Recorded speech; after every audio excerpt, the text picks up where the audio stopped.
Euh, je regarde ce qu'il y avait d'autre. Bon, Après, on peut parler en détective. C'est vrai qu'il y a le meilleur détective de l'année, peut-être le meilleur anime de l'année, qui est Pluto, qui est vraiment Ah oui, un anime d'enquête. Mais bon, c'est un gros morceau. Alors après, on peut parler d'autre chose avant si on veut. ah, c'est un gros morceau. Non, bah, enfin moi, je trouve qu'on peut en parler. C'est comment dire, c'est quand même l'adaptation bon, du manga éponyme qui est de Naoki Urasawa. Moi, ce que j'en dis, c'est que si on a vu le manga, on a un copier-coller à peu près excessivement fidèle de l'œuvre en animation avec des moyens, donc ça fait qu'on a une très bonne réalisation, l'animation. Après, bah, l'histoire, comme elle était excessivement prenante en manga, elle l'est en animé. Euh, donc on a vraiment, je dirais, ça donne un résultat qui est vraiment excellent. Y a pas, c'est pour ça que je dirais il y a beaucoup de choses à dire sur tous les thèmes je dirais abordés, que ce soit la robotique, les rapports avec les robots, ce genre de choses. Il y a quand même une petite enquête, hein, on a envie de savoir un peu ce qui se passe derrière la mort des différents robots principaux. Et donc voilà, donc c'est pour moi, c'était pas une surprise en termes de résultats, puisque je m'attendais au moins à ce niveau-là et je l'ai eu. Et je dirais, comme c'est en plus une des séries de Urasawa que je préfère parce que c'est rapide, elle se termine vite et c'est très simple à comprendre. Donc, donc voilà, on va dire, j'ai eu ce que j'attendais. Alors bah moi j'ai beaucoup aimé parce que effectivement je savais pas à quoi m'attendre. Je l'avais pas lu celui-là. J'avais lu les Monsters, les 20th Century Boys. Bah, j'en avais lu d'autres, mais plutôt faisait partie de ceux qui me manquaient. Euh, et donc bah, très content du résultat parce que je suis gros fan de SF et Urasawa qui s'attaque à de la SF de robots. Bah, c'était intéressant. Moi j'ai beaucoup aimé ce personnage de Gesicht qui est un robot qui enquête, qui a des sentiments, qui est torturé, qui est pas, enfin, que c'est pas simple. Et j'ai trouvé que c'était assez fascinant l'écriture de ce personnage notamment.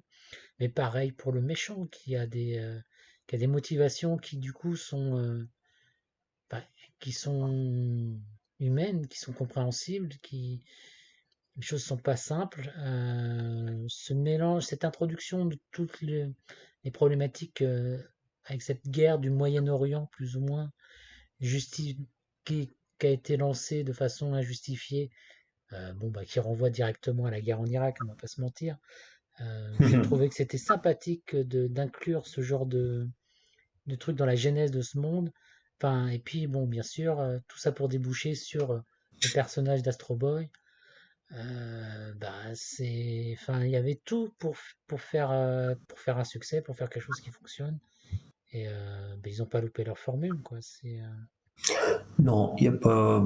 C'est pour ça, il faut le regarder. C'est le seul. C'est un format qui est particulier. Ils ont découpé ça Oui, en épisode de 3/4 d'heure à peu près. Il y a 8 épisodes, non, 6 ou 8 épisodes, je sais plus. 8. 8 épisodes de 3/4 d'heure.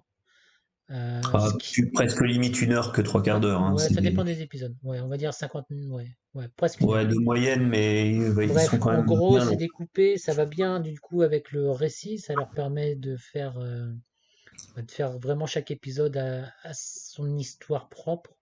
Et puis avec la rap, parce que ça, quand je repense à l'adaptation animée de Monster, il y avait quand même pas mal de rallonges, il y avait des moments où ça se traînait un peu en longueur. Là, plutôt, c'est pas du tout le cas. C'est quand même on a le temps de prendre son temps quand on a envie. Par exemple, je pense à North 2, le deuxième robot qu'on rencontre, qui fait du piano, etc. On prend le temps de l'installer, de présenter ce personnage, mais en même temps, bah, l'histoire avance, on n'a pas l'impression de perdre notre temps à aucun moment dans cette série. Une fois qu'on a mis le doigt dans l'engrenage, qu'on est rendu dans l'enquête à vouloir comprendre ce qui se passe, mais on n'en sort plus et c'est vraiment l'anime typique Netflix que tu binge-watch. C'est, je Je me recommande. demande s'ils n'ont pas fait un épisode par manga en fait. Ouais, Par ils volume, oui, ont. c'est ça, Alors, j'ai en pas volume. vérifié, hein, mais effectivement, ça fait autant d'épisodes que de volumes.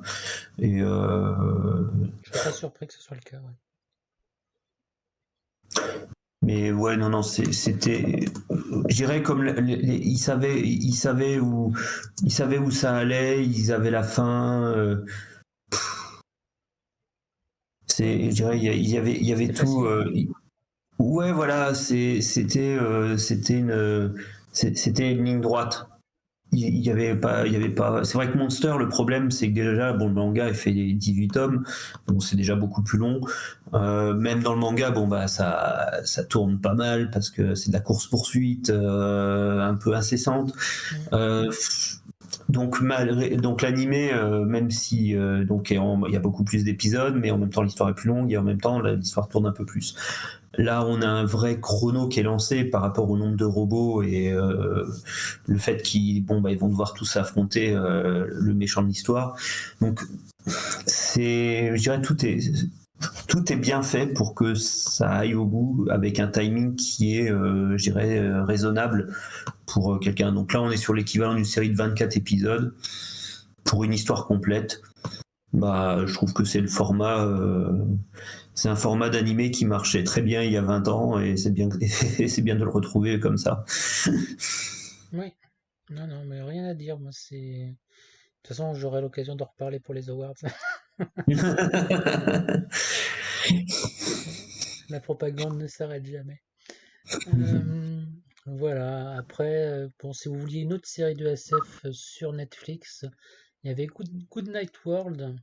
Bon, j'avais fait une petite critique sur le site, donc si vous voulez y jeter un œil pour en voir un peu plus. Bon, moi, cette série, elle est sympa pour la façon dont elle traite le côté SF, le côté monde virtuel, avec le monde virtuel qui vient s'impacter dans le réel. J'ai trouvé que c'était bien foutu. Ah, Euh, ça laisse pas penser ça en tout cas dans les premiers épisodes. non, t'as l'impression que c'est du SAO, un petit peu du Sword Ouais. Art Online.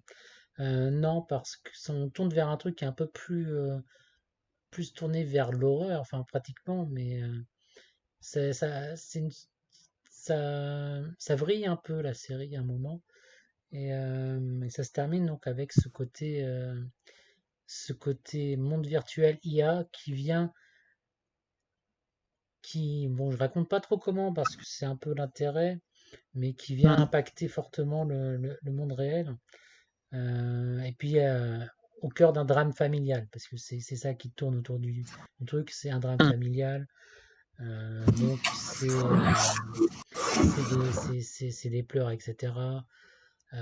La problématique de la série, c'est qu'elle est un peu, comment je dirais, un peu edgy pour être edgy. C'est-à-dire qu'on va avoir des scènes un peu gore pour rien. On a un héros qui est un peu un espèce de Sasuke pour rien. Enfin, c'est, il y a pas, il y a beaucoup de choses gratuites, mais moi j'ai réussi à passer outre et apprécier pour le côté science-fiction. Mais je pense clairement que c'est pas une série pour tout le monde. De toute façon, si vous voulez savoir, vous n'avez qu'à tester. C'est toujours la meilleure solution. Voilà. Et après, qu'est-ce qu'on... Ouais, pour finir sur petite science-fiction, il y avait aussi la nouvelle saison de Ark Knight Perishing Frost. Euh, dans la ligne de la série suivante. Si vous n'avez pas joué au jeu, je sais pas si ça vaut vraiment. Enfin, moi j'ai pas joué au jeu, je suis un peu perdu. C'est pas grave, il y a des belles scènes, mais c'est un peu vide. Mais c'est très joli. Mais je n'arriverai pas à vous le vendre parce que c'est pas facile à vendre quoi comme série. C'est pas facile. Mais c'est joli, c'est beau, hein. Il se passe, mais il y a une espèce de faux rythme entre action et beaucoup de blabla et, euh, et puis c'est toujours à la fin, on a toujours un truc un peu doux amer. On n'est jamais très content de ce qui finit par arriver parce que c'est un monde qui est un peu en post-apocalyptique, donc les choses vont pas très bien. Et nos héros sont un peu tout le temps déprimés à la fin d'une saison, donc c'est un peu compliqué. Mais bref, show must go on, la vie continue et on surmonte, mais ça reste. Enfin, moi, je trouve que c'est un beau spectacle, mais c'est difficile à vendre. Je vais pas rajouter, je sens que je me perds. Non, je vais laisser la main à Izu pour parler de science-fiction, mais également de voyage dans le temps plutôt, Euh, exactement. Et je te laisse sur dans le monde les des 16 jeux. bits. Ouais, Ouais, non, ça a été une de mes grosses séries quand on avait fait comment dire, la présentation des animés d'automne. Clairement, donc Julio Quit Session Another Year. Donc oui, effectivement, ça parle de voyage dans le temps dans les années 90 dans le Japon à Akihabara, où la jeune héroïne qui est fan des jeux, on va dire, comment dirais-je, des jeux de romance plus ou moins pour adultes et qui travaille dans une boîte, donc dans notre à l'heure actuelle dans une boîte de jeux vidéo où elle ne peut pas s'exprimer de manière de son point de vue suffisante pour comment dire, pour mettre à profit toute sa créativité et toute son imagination débordante. Et donc elle va se retrouver par la magie des scénarios de voyage dans le temps en croisant une boutique imaginaire dans laquelle elle va pouvoir acheter des jeux à 100 yens alors qu'aujourd'hui ils sont plutôt dans les 1000, 10 000 de son type préféré, donc les fameux jeux, donc les Bishoujo games, donc qui sont à la fois des jeux de drague ou après, je dirais par extension, je dirais plus ou moins ecchi et plus ou moins hentai. Donc voilà, donc on y trouve, elle va donc voyager dans le temps pour se retrouver dans un studio qui, dans les années 90, va commencer à développer ce style de jeu, donc sur les premiers ordinateurs grand public au Japon. Donc on commence forcément sur des scènes dessinées pixel par pixel avec beaucoup de dialogues sur des vieux PC.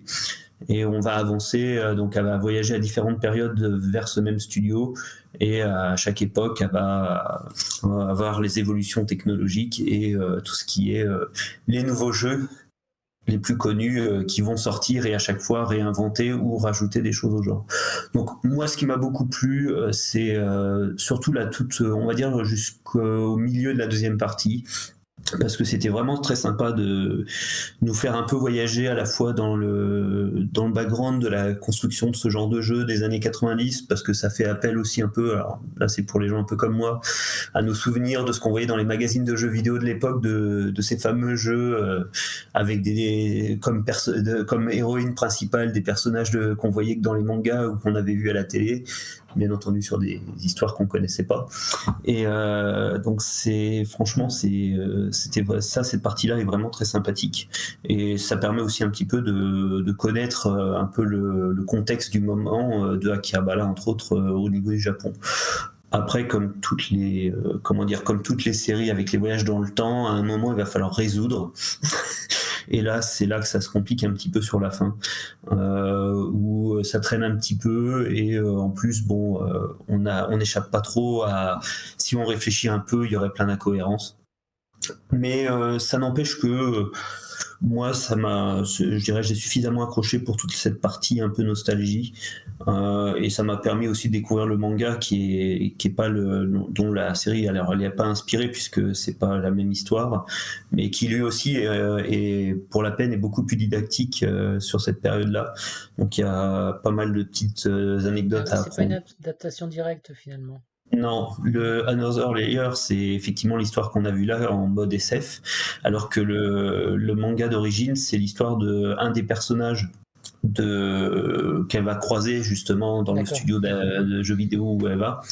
Et c'est l'histoire de cette personne qui va rentrer dans ce fameux studio. Et donc là, on va retrouver un petit peu les mêmes choses, c'est-à-dire qu'elle va apprendre le métier sur le tas justement de comment on construit un jeu vidéo, comment on fabrique un jeu vidéo, et dont justement écrire des histoires d'amour, dessiner des images plus ou moins osées, ce genre de choses. Donc on va retrouver un petit peu ces choses-là, mais contrairement là l'héroïne de la série série télé qui connaît tout avant de commencer, mis à part la technique du coloriage sur les équivalents de Windows 3.1, elle va découvrir vraiment toute la partie. Et comme c'est un manga, il y a beaucoup de pages où là c'est vraiment que du texte où vraiment les auteurs expliquent, ils donnent des détails sur à la fois les types de jeux qu'on voit dans l'animé, hein, et les différentes chronologies, les studios, quels sont les studios qui ont marché, et ils font ça chronologiquement par année. Donc le manga, qui est sorti qu'au Japon, a aussi son intérêt, avec une histoire qui là pour la peine est moins aventureuse et surtout n'a pas cette notion de voyage dans le temps qui je dirais donne un intérêt à cette série, parce que en animé, pour qu'il y ait, on va dire, un peu d'enjeu, mais qui à contrario forcément je dirais qu'on tombe dans les poncifs du voyage dans le temps et qui pose problème. Oui, bon, après la série elle se prend pas non plus tant au sérieux que ça quand on voit le climax de Non, fin avec cette mystérieuse organisation qui essaye de pomper la créativité des gens, etc. Enfin, on part dans des délires sur la fin. Je veux dire, effectivement, je comprends que tu dises que la première partie est plus intéressante parce que moi aussi j'ai été assez attiré par ce côté assez nostalgique de revoir les évolutions technologiques, de voir comment ça se passait dans un petit studio de l'époque, le truc, le codage à la route, c'est un petit peu à l'arrache comme tu peux, ces projets, ces petits projets. C'est vrai que sur le final, on part dans un autre délire, on n'est plus spécialement concentré sur la création du jeu, on est ailleurs. Ce qui est un peu dommage, et en même temps, je trouve que ça va bien à la série parce que fallait un truc oui. qui est libérateur et qui fasse un peu du De n'importe toute quoi. façon, l'héroïne s'y prête bien. Voilà, c'est ça. Donc non, ça reste mon coup de cœur, avec ses qualités, ses défauts, mais j'étais quand même très content de pouvoir avoir une série qui parle un petit peu de cette période-là, comme je le dis, qui fait appel à quand même des souvenirs et aux choses que on pouvait pas voir à l'époque, et puis que même si on pouvait les acheter en japonais, dans les années 90, il y avait beaucoup moins de gens qui parlaient japonais qu'aujourd'hui, et je faisais partie des gens qui comprenaient pas le japonais à l'époque. Voilà, c'est une série pour les vieux geeks et les vieux otaku. On va dire ça C'est comme ça, ça. exactement. Ça tombe bien, il n'y a que ça ici.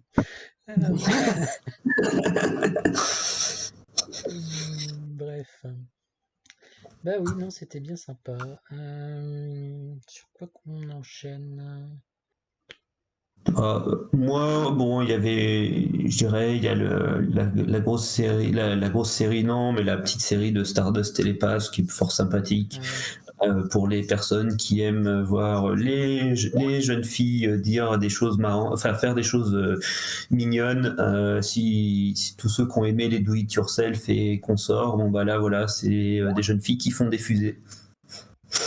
Mais oui, moi j'avais envie de le finir celui-là, mais j'avais vu le premier épisode, ça m'avait fortement intéressé, intrigué. Mais la saison, si vous êtes rendu jusque-là, vous le savez, elle était trop surchargée. Il y avait trop. Voilà, c'est Et ça. du coup, j'ai pas réussi à prendre ce petit parce que c'est une série qui est un peu, enfin l'ambiance en tout cas était feel good et te laisse respirer et là pour te détendre. Mais là, j'étais tellement sous pression, il y avait trop de séries, j'avais pas le temps de me détendre. Sinon, je regardais plus rien, donc j'ai laissé tomber. Mais oui, non, ça avait l'air sympathique.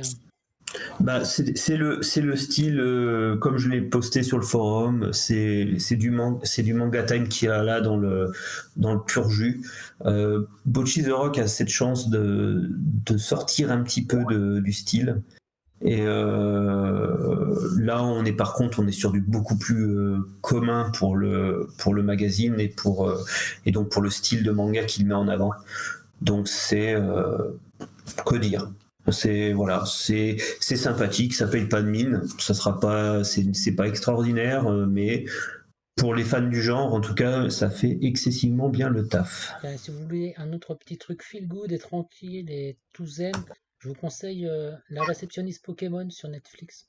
Ouais, c'est ça. La fameuse réceptionniste, quoi. Ouais, parce que la série est vraiment sympatoche. Enfin, les quelques petits épisodes, il n'y en a que 4, hein, ça va pas loin.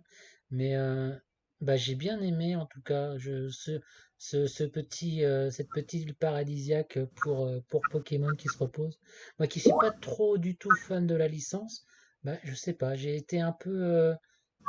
C'était le petit bonbon tranquille, apaisant sur le moment.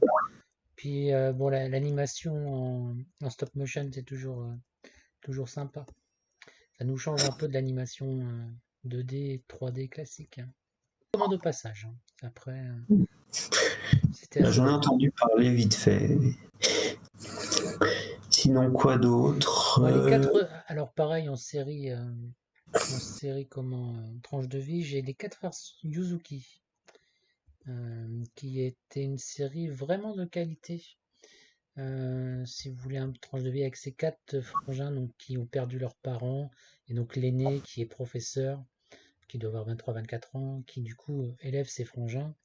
Mais bon, la vie est pas simple quand on a deux qui sont genre en cinquième, un truc comme ça, quatrième peut-être. Le dernier qui doit avoir 7-8 ans, qui est le sage de la famille, parce qu'il a l'âge de raison forcément.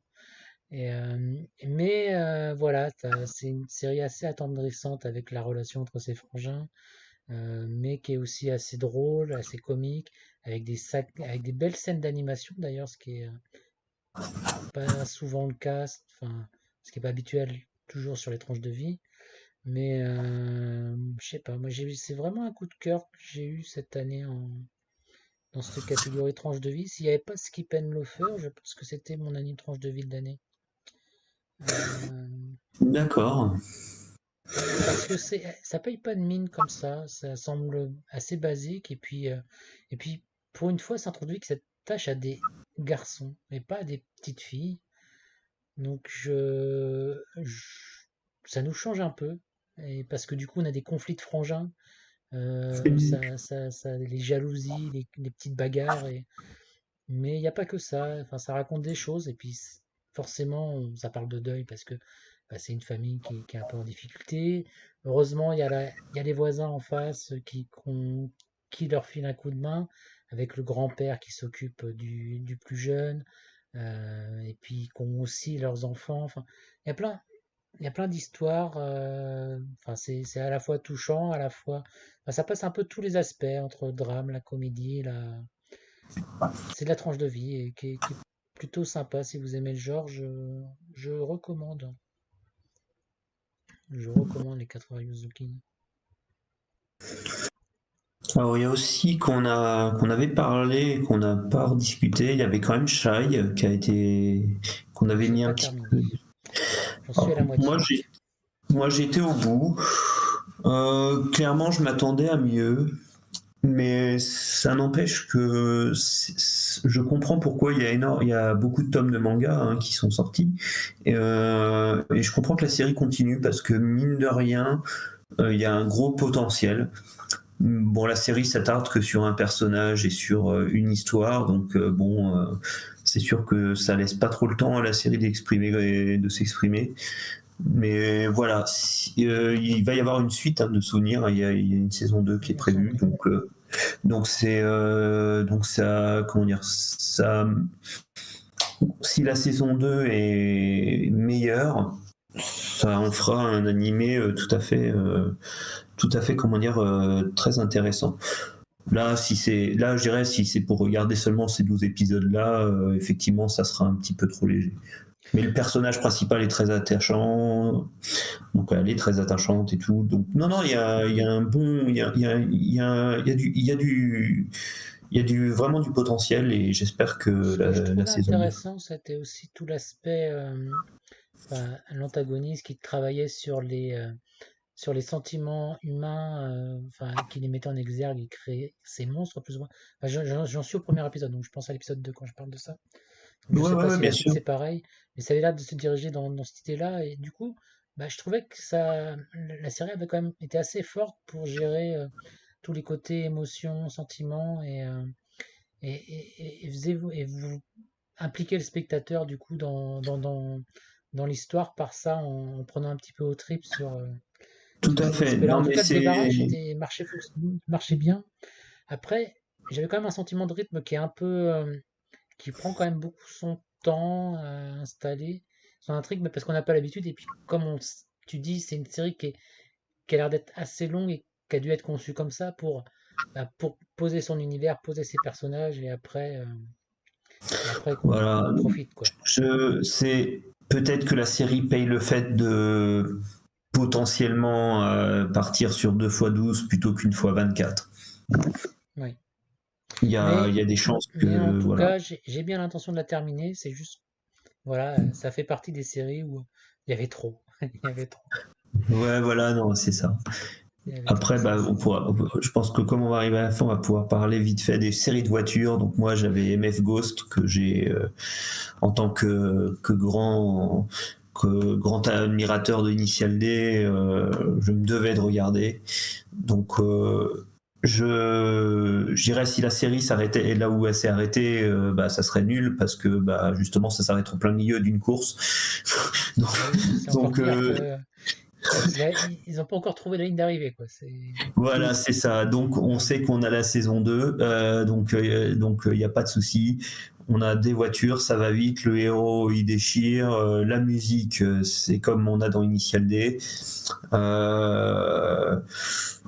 Bref, le personnage féminin qui est un chouïa plus présente, alors elle n'est pas forcément plus intéressante que dans Initial D, mais au moins on la voit un peu plus souvent.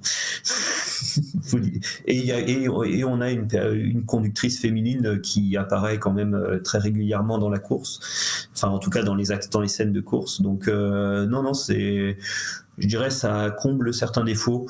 Après, bon, ce que j'aimais bien quand même dans Initial D, c'était les courses en montagne. C'est quand même un peu plus impressionnant que des courses, on va dire, en mode circuit.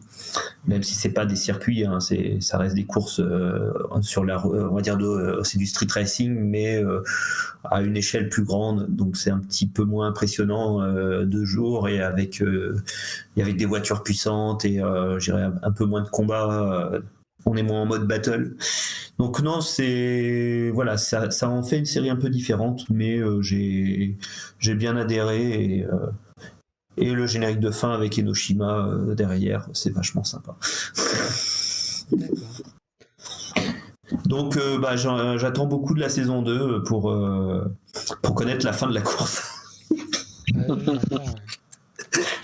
C'est un peu vache comme système. Bah, du coup, moi, je vais vous parler de l'autre série de voitures, qui est la meilleure, en fait. Donc, il n'y a pas de discussion. C'est parce que déjà, l'histoire est terminée. Déjà, on a une fin, hein. Ça fait déjà au moins, je sais pas, 50 points d'avance. Et puis elle était très bien, elle était excellente. Parce que bah, le personnage principal de cette course de voiture, bah, c'est un photographe, c'est pas un coureur de course. Il met pas le pied dans une voiture de toute la série. Donc, je trouve que déjà, c'est un point de départ bien original. Et donc, on voit en fait cette course de ces conducteurs par les yeux de ce photographe. Mais étrangement, pourquoi est-ce que j'ai aimé cette série? Eh c'est pas pour la partie course de voiture, pas pour la partie sport, parce que ça, c'était, comment dire, ça devient un peu secondaire. Et puis, cette partie-là est assez classique, avec cette écurie parce qu'on suit principalement un des personnages qui fait partie d'une écurie.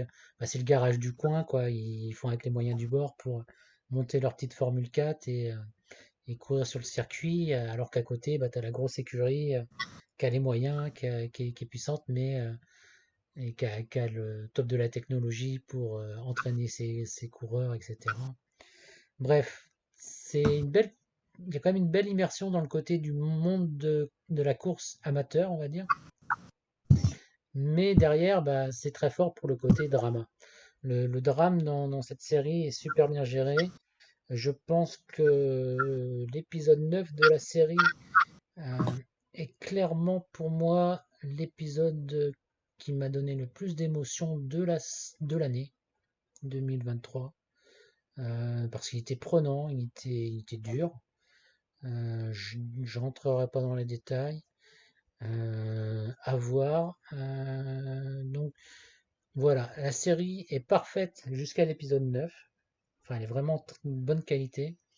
Bon, malheureusement, on finit sur 3 épisodes, on va dire, plus faibles, parce qu'on repart sur le côté sport automobile très classique et qui, du coup, atténue grandement l'impact qu'on a eu de cet épisode. Parce C'est un peu dommage, mais bon, moi je retiendrai quand même le positif.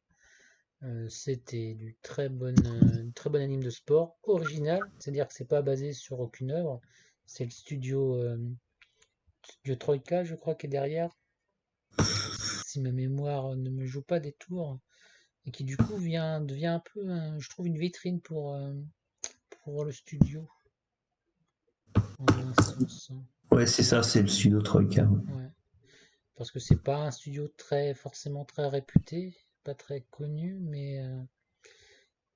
mais ouais, là ils ont sorti quelque chose de Non, mais surprenant en tout cas. ils ont pas fait des tonnes de choses, mais le peu sur lesquels ils ont participé, Oui, mais ça reste, ils font des choses de c'est qualité, qualitatif.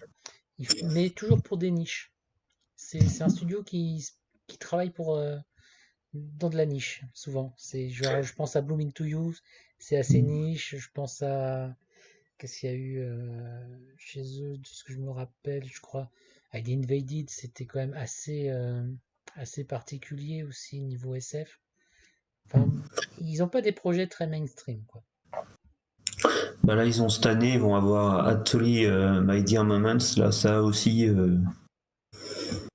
ça risque. Enfin, ça risque. Il y a, à mon avis, derrière. Mais bref, c'est un studio qui aime bien quand même prendre des risques à faire des séries originales. Ça marche pas toujours, hein, clairement. Non, mais Mais en tout bon, cas, là, là, on en a une cette année qui pourrait être bien. parce que moi, qui n'ai vraiment mais aucun intérêt dans le sport automobile, c'est vraiment un truc que j'ai du mal à comprendre. Enfin, bon, enfin pas à comprendre, mais vraiment un truc qui m'intéresse pas. Là, ils ont quand même réussi à me mettre dans le truc, mais mais ils m'ont pas accroché par le côté du sport. Ils m'ont accroché par le côté, par le personnage et par leur relation par l'histoire qu'ils avaient racontée. Donc bon, après, je suis pas sûr que tout le monde arrivera à accrocher à ça. Moi, j'étais emballé, j'ai été surpris. Et donc, bon, ça vaut le coup. Vous pouvez aller jusqu'à l'épisode 9, après vous pouvez arrêter si vous voulez. Voilà, voilà. Ça, c'était le Bon, on va début arriver au d'actu. bout au bout de la saison. Mais pour moi, il m'en reste qu'un seul à discuter, dont il faut parler, qu'on n'a pas fait encore. Oui, je sais. Après, on n'a Bah, pas je te par... laisse, vas-y. On parle de Mao Mao alors. On parle des carnets Ah, de bah, il va peut-être l'apothicaire. falloir quand même qu'on en parle. Quand même, c'est quand même le dernier.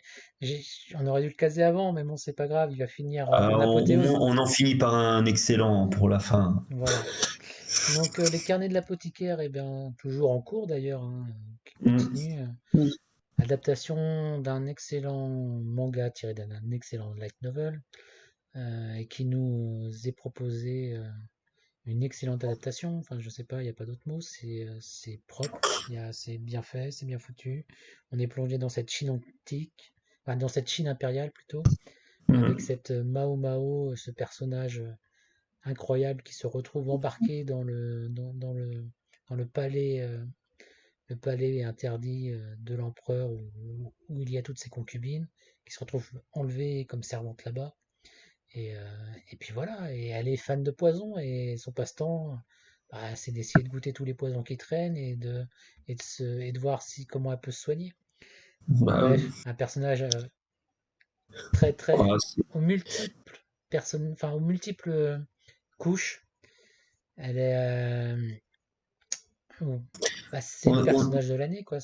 ouais, la série arrive à mélanger de l'humour, du mystère, mais, qui sont quand même les deux principaux thèmes, mais qui arrive à allier aussi des passages un peu sérieux, un peu émouvants, tout ça dans un contexte pas facile pour tous les personnages, qui ont tous plus ou moins des problèmes, hein, de toute façon, hein, quels qu'ils soient.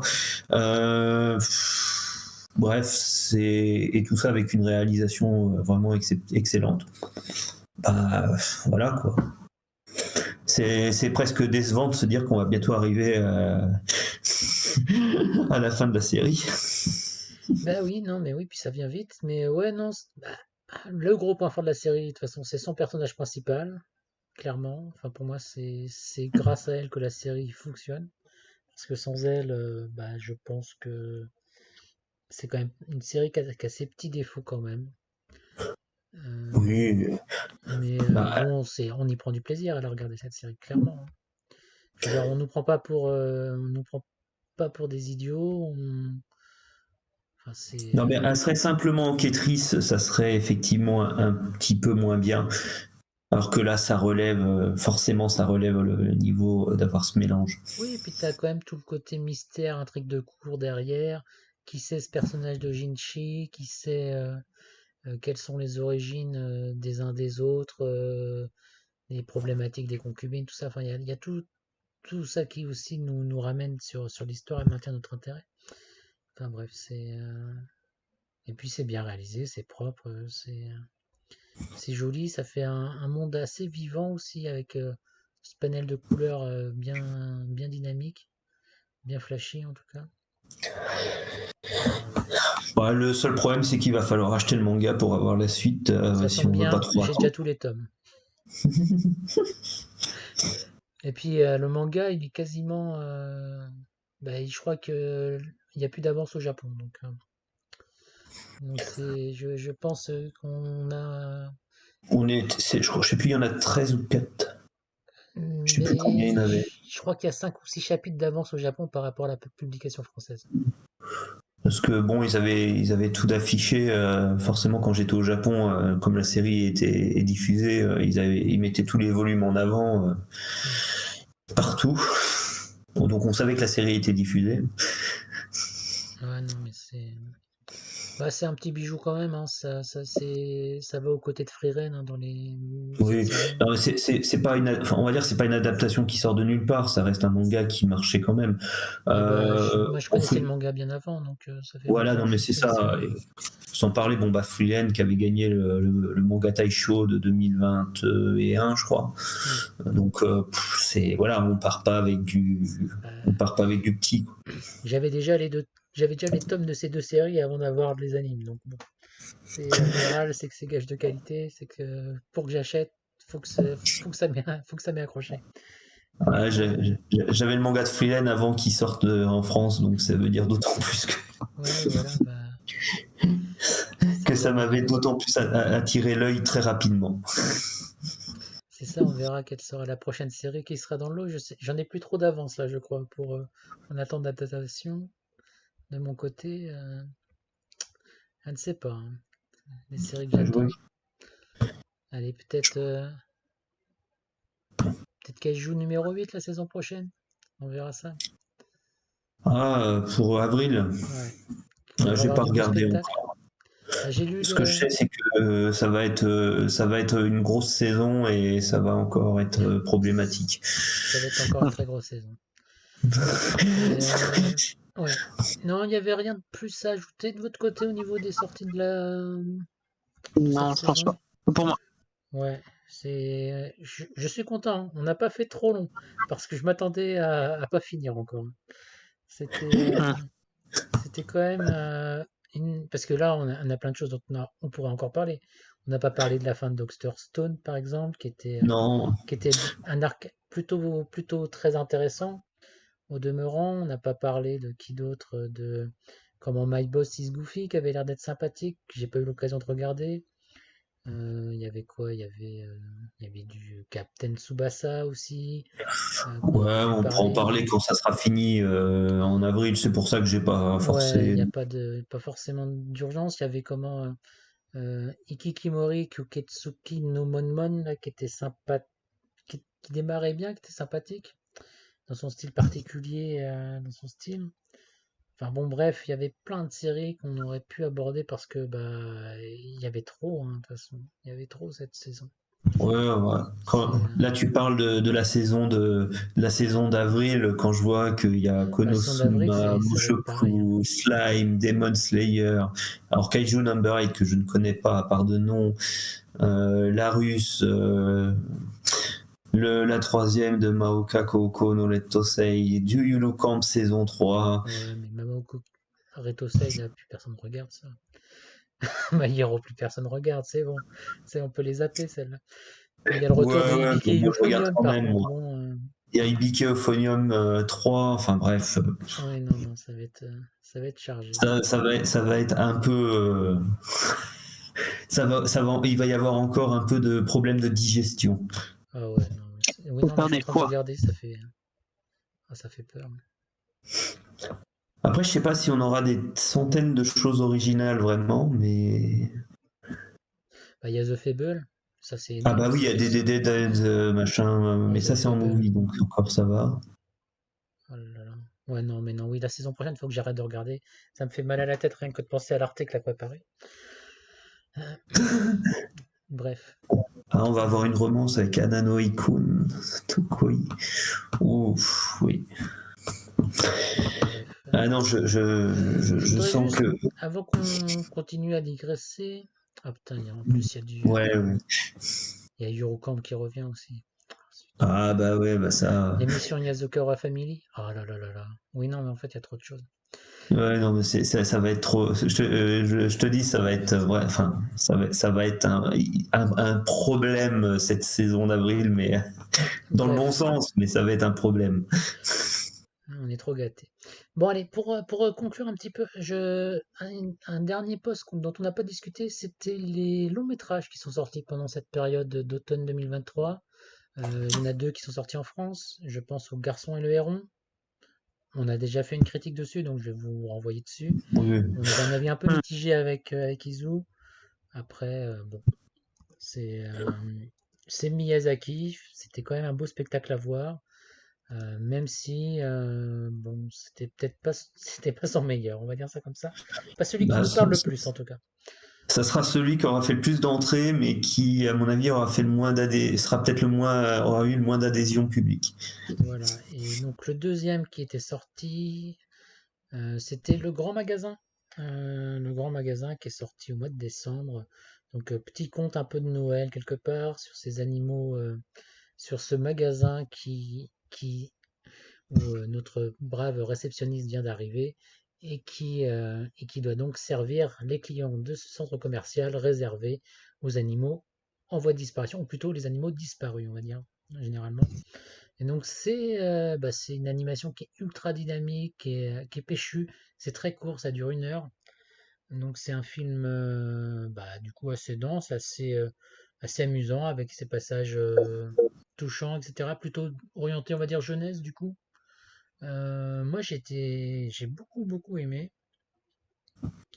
J'en aurais bien fait mon vote pour les awards. Euh, D'ailleurs, je l'ai peut-être fait, je sais plus. Parce que c'était une belle surprise, en tout cas de mon côté. Production IG a fait du bon boulot, et si vous voulez en savoir plus, j'avais fait une critique sur le site, sur la fiche du film, si ça vous intéresse.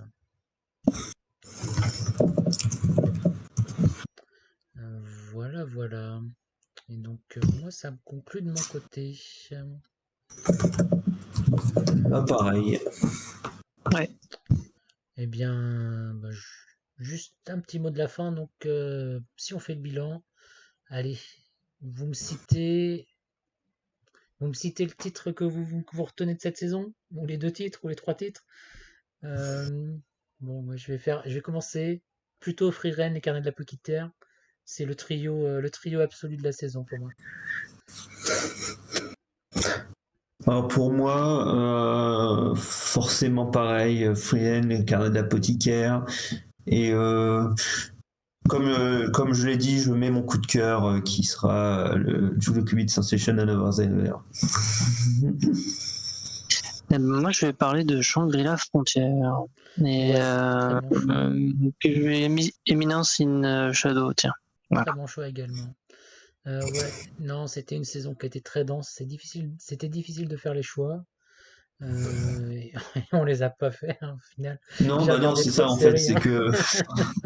que on serait pas bien parti, enfin on serait très mal Non, parce placé de qu'on dire pourrait qu'il fallait continuer à faire des dire, bah choix. oui, Undead Unlock, ça vaut le coup d'œil. Overtake, ça vaut le coup d'œil. Enfin, il y avait vraiment plein de bonnes choses. Ouais. Heureusement, on Et- a cette saison d'hiver qui est plus calme. Hein, et on pourra souffler un petit peu en attendant ce fameux printemps qui s'annonce ultra chargé. Bref, ben, je vous remercie Calnex et Izu pour ce petit podcast. Eh ben merci. Et puis Merci à toi. ouais, et puis je vous remercie de nous avoir écoutés. On se retrouve prochainement, même très vite, pour la cérémonie des Awards. Alors, j'espère que j'aurai publié le podcast avant la cérémonie pour vous dire que ça se déroulera donc samedi soir, samedi 17 février, en direct. Donc, soit vous venez sur le Discord, soit sur Twitch, si vous voulez discuter avec nous pendant la cérémonie. De toute façon, je vais faire une petite news pour passer le message. Et puis, à bientôt. Bye. À bientôt. À bientôt.